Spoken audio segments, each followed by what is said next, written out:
عليكم ورحمة الله وبركاته. ازيكم يا حبايبي يا حلوين؟ عاملين ايه؟ يا رب تكونوا بألف خير. فيديو النهاردة بسيط جدا جدا، هنلف السمبوسك مع بعض. هنلفها ازاي؟ دي السمبوسك الجاهزة، هنعملها مع بعض بسهولة خالص. دي النوع بتاعها اسمه الحمامسي. دول لفتين معانا. هنا ده دقيق على مية، او ممكن نشا على مية. تعمليها يدوب بسيطة، حبة بسيطة عشان تقفلي بيها السمبوسة. هنا شوفوا بقى، دي اللفة بتاعتها. احنا معانا هنا اللحمة متعصجة محطوط عليها خضرة.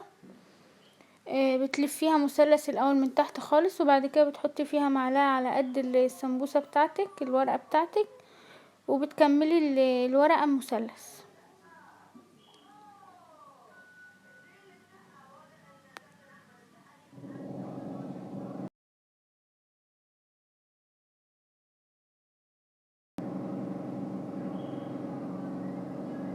زي ما انتوا شايفينها كده، بنقفل حرفها بالفرشة، مش كتير علشان ما تعملش منك كلكع، يا دوب حاجة بسيطة جدا، وممكن بصبعك كمان، بس احنا عشان التصوير وكده.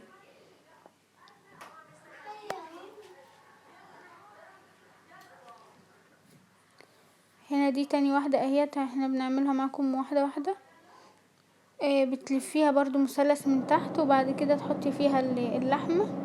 ممكن تعمليها حشوات كتير جدا، ممكن تعمليها جبن، ممكن تعمليها خضار، ممكن تعمليها جبن على زيتون، زيتون مخلي، زي ما تحبي.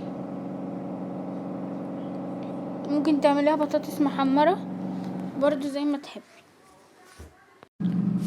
وممكن جنب البطاطس محمرة لو حشيتيها بطاطس محمرة ممكن تعملي كاتشب، ممكن تعملي مايونيز.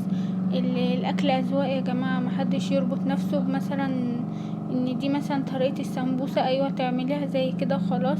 الناس بتفنن، يعني البطن بتحب التغيير، فمش زي ما انتي مثلا شفتي السمبوسة كده ايوه تعمليها كده خلاص. بتتعمل بحاجات كتير وحشوات كتير جدا.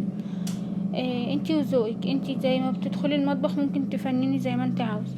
هنا دلوقتي خلاص، احنا دي الكمية اللي احنا حشيناها، يا دوب بس هتتقلي بقى في الزيت وخلاص. وادي طبق السمبوسة جاهز خلاص كده، يا دوب بقى هيتقلي معانا في الزيت. هتجيبي الزيت، بس الزيت هيكون غزير. هنا انا ما صورتهاش وهي بتتقلي.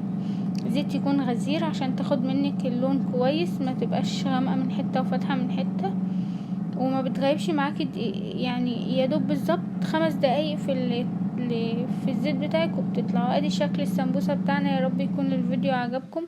اللي بيشوفني لاول مره ما ينساش بقى الاشتراك ولايك للفيديو لو عجبك، وسبسكرايب، وتنسوش تفعلوا الجرس عشان يوصلكوا كل جديد من قناتنا ده خالد عالم نودي.